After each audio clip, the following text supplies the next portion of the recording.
every year that I have been in ministry, there's been a theme for the year. So since coming to Unity of Wilmington, we've had the year of emergence, the year of expansion, the year of deepening, and 2019 is the year of harmony.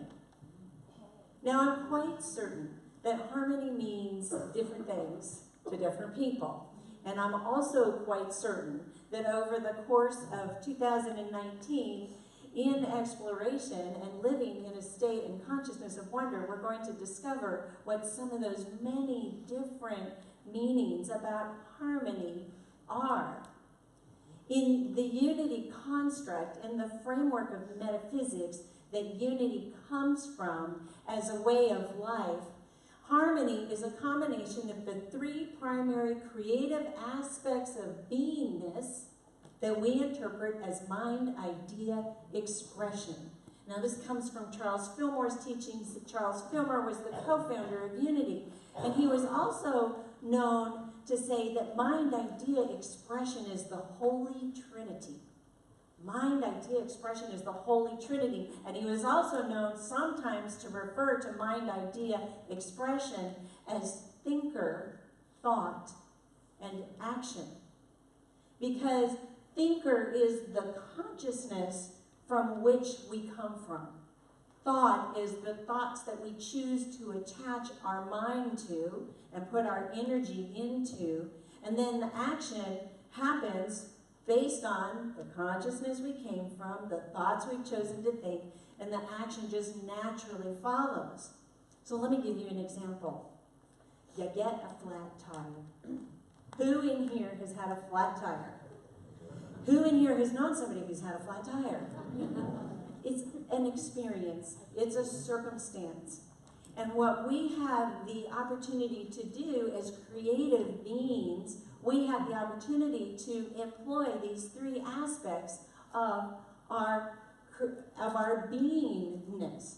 So step one is to become the thinker. Sounds easy, right? Trick question. It's very important that we, as the thinker, choose where to source our consciousness from. Are we going to source our consciousness from a sea of infinite potential, a unlimited divine possibility, a divine miracle, and a consciousness of right place, right time, right now? Or are we going to source our consciousness from inconvenience, from appearance of lack, an appearance of something is wrong or broken and not whole? See what I mean? It's a trick question. So as the thinker, the question begins with where are we going to source our consciousness? And then the second step is to choose the thought or the thoughts that we want to put our attention to, that we want to amplify or magnify. So do we want to, as the thinker, want to hold thoughts of fixing the tire is easy or difficult?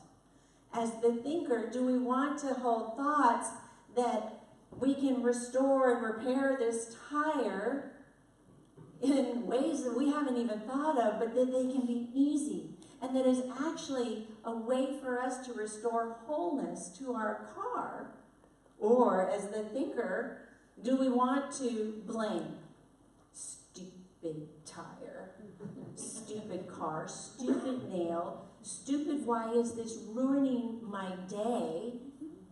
It's a choice of where we want to put our thoughts and which choice that what we want to magnify and amplify. And need I remind you at this point, this is called the Holy Trinity. So whether we're choosing to put our thoughts in, wow, this is a great opportunity to restore wholeness, or our thoughts into blame, both are holy. Oh, that's kind of hard to remember sometimes. But regardless of what we're choosing it. We are choosing those thoughts. And then step three, based on the thoughts we're thinking, we can't help but take the action we take. Our action is going to be based on those thoughts we're thinking. So if we're thinking this is easy, this is wonderful, this is right place, right time, it is the next right step in our evolution to restore wholeness to this car, that's going to be the way we think. And that's going to be the way we act. And if our consciousness is on, this is difficult, this is hard, and it's a stupid thing that I have to do, then that's what we're going to create. You know, harmony is a combination of the three primary creative aspects of beingness. We think that one is good and one is bad. We think melodious harmony is good and discord and harmony is bad. That's not true. They just, they just are. They are, and they're both creative. They are both creative. Now, I prefer melodious harmony, but I also recognize that discordant harmony is an invitation for restoration. It's an invitation to return to wholeness. Discord can be one of the greatest gifts that we ever receive. So let's look at harmony from the construct of music. Harmony is a composition of individual sounds or simultaneously occurring frequencies, pitches, tones or notes, or chords. So when we think about music and making music, there are ways to make music that are melodious.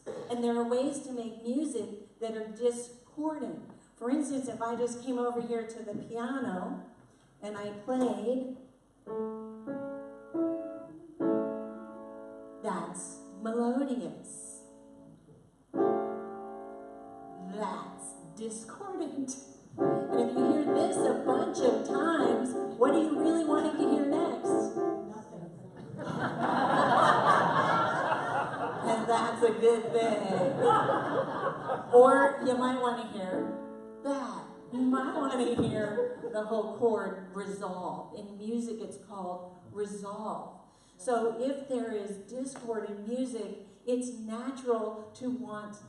Who said nothing? I'm taking names. It's natural. It's natural. So a couple of months ago, I was in Detroit, and I went to see a sound healer. And when I walked into her office, I was astounded. Because in her office, she had a spectacular array of instruments. I had never seen so many sound instruments in one little teeny tiny room. There was a piano, a cello, there were 2 harps, there were countless crystal bowls and Tibetan brass bowls and chimes and bells and gongs.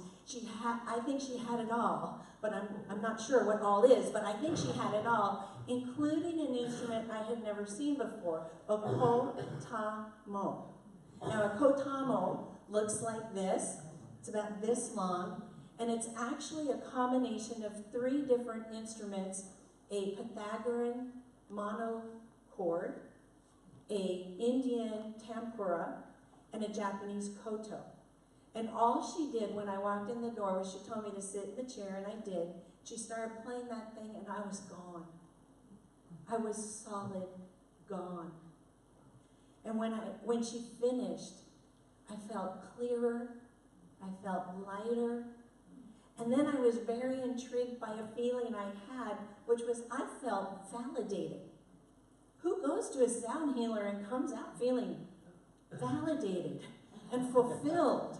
So I had about 100 questions, the first of which was, what did you do? And she said, well, the monochord is tuned to Om. And Om is that primordial sound that was present before we were, before time began. It's the Om is the sound of God. The Om is what we were before we were. It was like before anything else, we were the Om. So she began playing this Om, and that Om is the sound that we go to when we go into meditation. It's always that Om, she's playing that Om. And then she smiled and she said, and then I did something something else. I found your soul note. I echoed it and added harmony. So now I have about 1,000 questions. What did you do and how did you do that? How did you know what my soul note was? And she explained that there are people who see auras. You know, I look at you, I see royal blue, and then I know that you're really highly spiritually evolved, or I look at you and I see turquoise and I know that you're calm and tranquil. Well, she hears soul notes. That's her gift. She hears the soul note. So she heard my soul note and she echoed it back to me and added in various harmonies and created a melodious experience for me. I was astounded. I had never even heard of a soul note before. But there's actually a bit of research or thought or teaching about soul notes. Soul note is the one note that we are born with. It's unique to us. We will recognize it when we hear it, and we know that we are attracted, or we find that we are attracted to people who are in our chord, for people who are melodious with us. So let's say the soul note was an A, and in a scale, an A looks like this.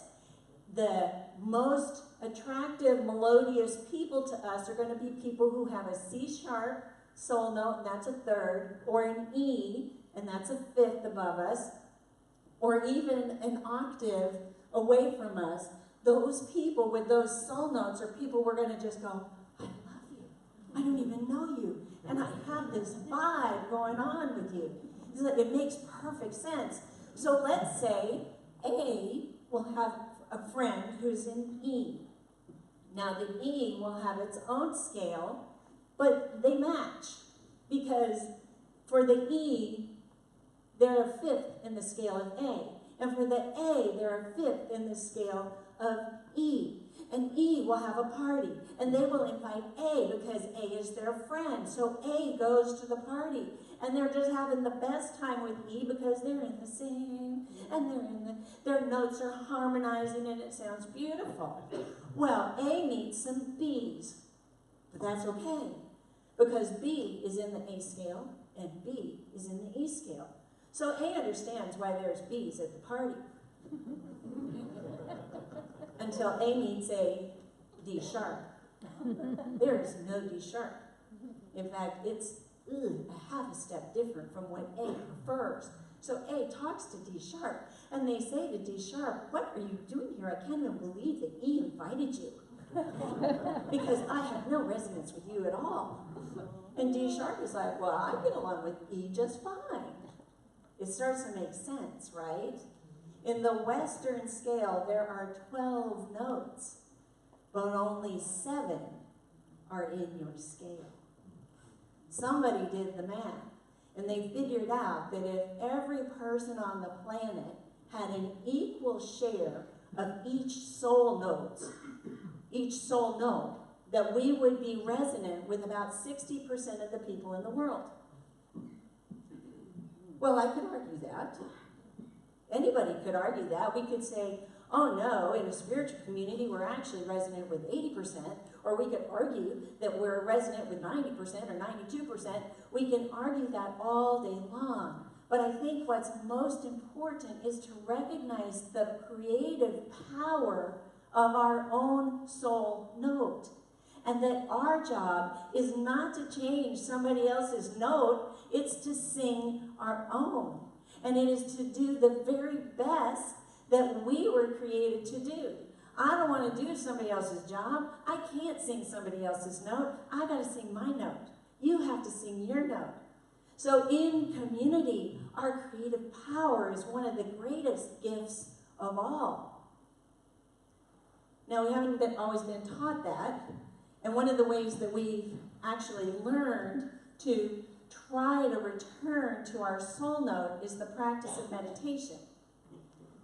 Years ago, 9 years ago to be exact, the minister that I had did an object lesson during service. He wanted to teach us how meditation works. and he took some dirt from the yard, and he put it in a jar with some water, and then for every experience or circumstance or flat tire or argument with a friend that we could have, he shook that jar.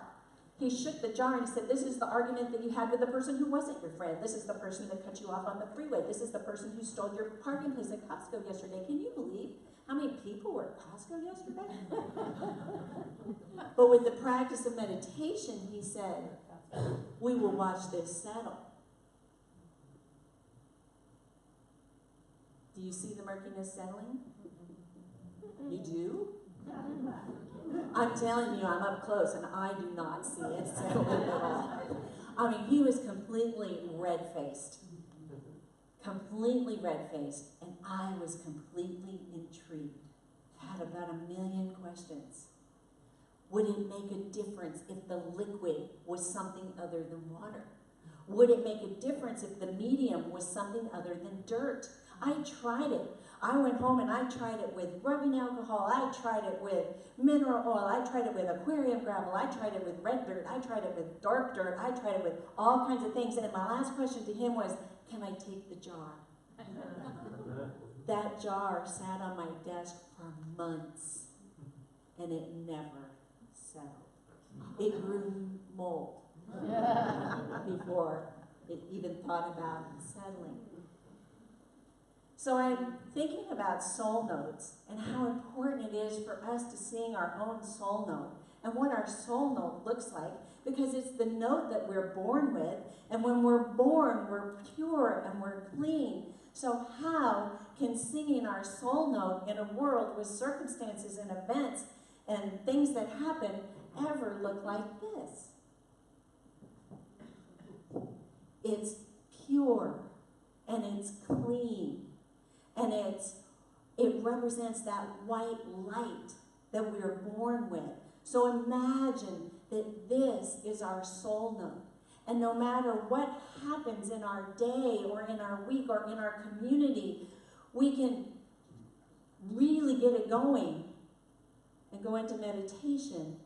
And I'm telling you, we're going to watch it settle pretty fast with meditation.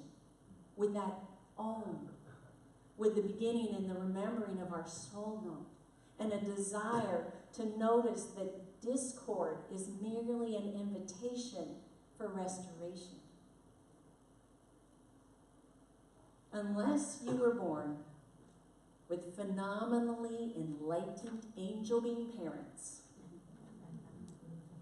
over time, you were invited to learn different notes. And you were required to sing different songs. And in fact, over time, you were impacted or chose to adopt values that were being held in collective consciousness. So in collective consciousness, we have both true and untrue. We have both good and evil. We have possible and impossible in collective consciousness. It's not that pure consciousness of the divine. It's the both and. So, you know, when we were 3, we learned to sing a different note. And when we were 6, we learned to sing a bunch of different notes.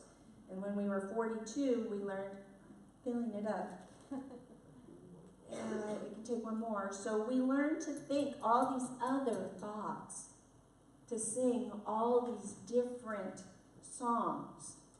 But we still to this day have the opportunity of, regardless of the experiences or the circumstances or the diagnosis or the arguments or the differences of opinion, we still have the opportunity to own and come back to our soul note.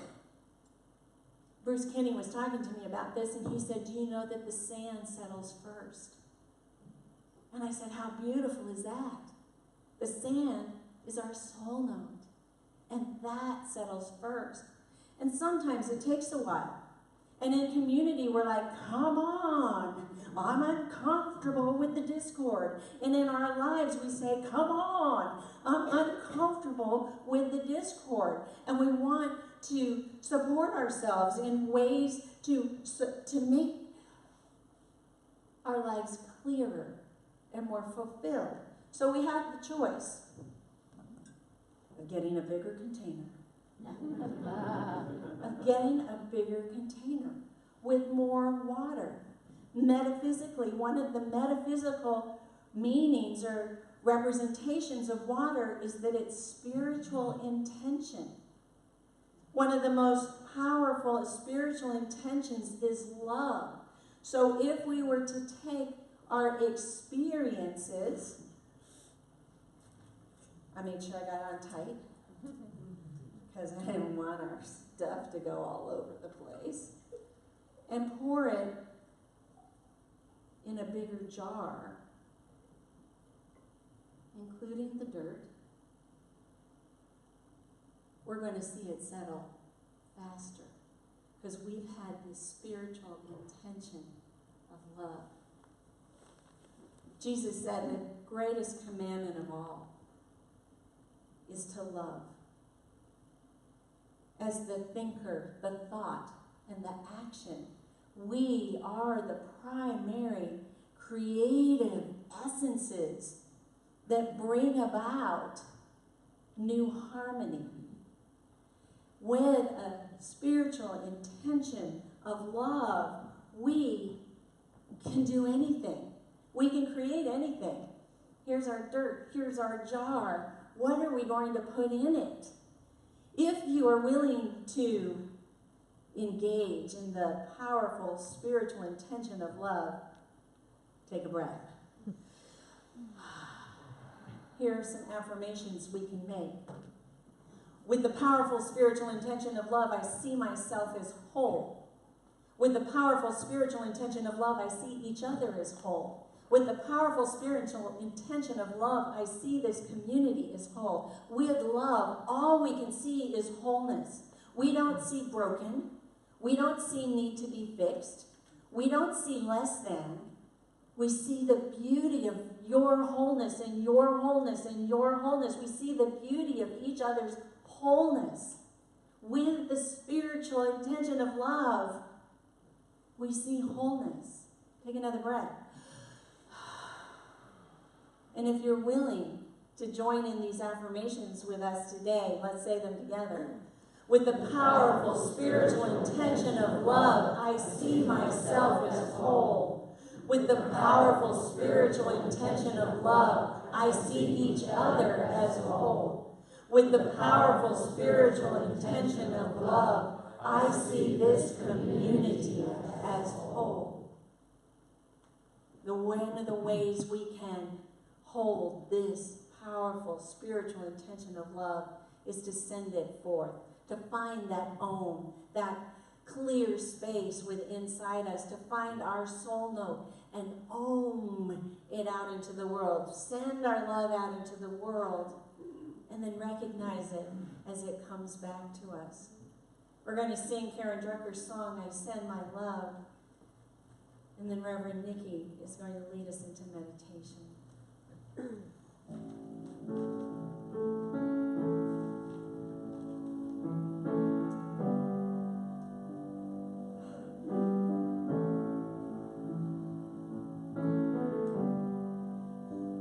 I send my love over the mountains. I send my love over the sea. I send my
that primordial sound that was before creation, the Om. Together.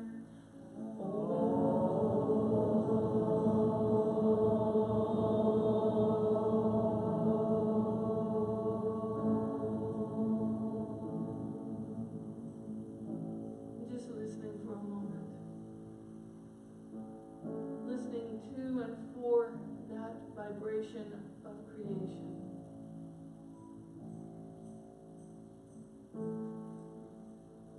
And then let's sound the note of our wholeness with the word whole. So we'll start with Om and we'll move to whole.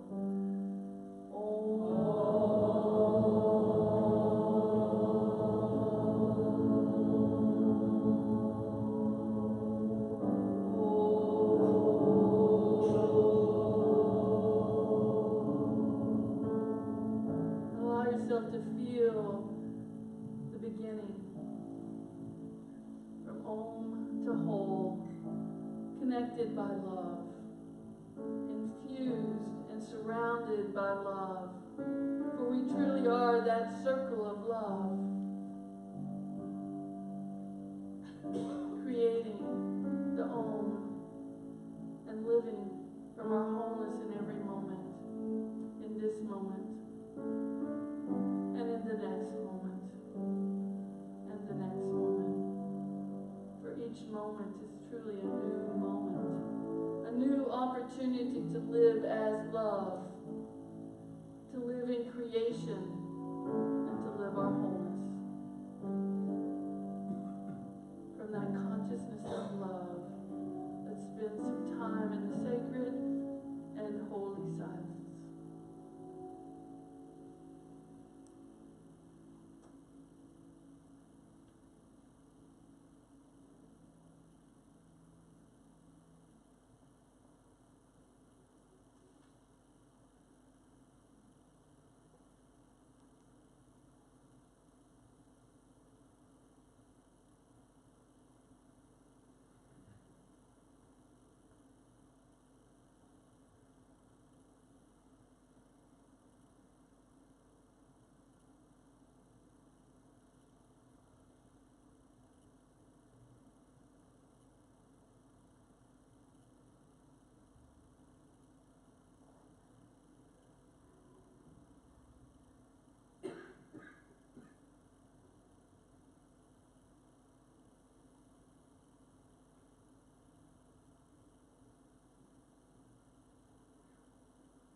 Notice if you can feel your own note reverberating in your body. Just allow yourself to take a moment and feel it, that note that you are, that unique, individual expression of the divine. It's seeking to find both harmony and discord and resolution with all beingness. That dynamic movement of energy, the dynamic movement of love in, through, and as us, our very beingness, in, through, and as this community, in, through, and on this planet, allowing love to be the note that we choose in every moment as we send our love out. I send my love over the mountains. I send my love over the sea. I send my love into the